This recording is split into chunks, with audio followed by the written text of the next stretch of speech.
In the rainforest lived a sleepy sloth named So-So. He loved naps and dreamed big dreams. He dreamed of flying and shaping clouds. "I want to be a cloud wizard," he whispered. The parrots laughed. "Sloths don't fly." So-So prepared. He climbed the tallest tree.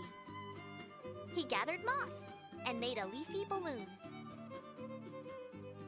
One windy morning, he let go and drifted up. He shaped clouds into hearts and bananas. Birds cheered. "The sloth is painting the sky." As the sun set, he floated back down. Moral: no dream is too big at your own pace.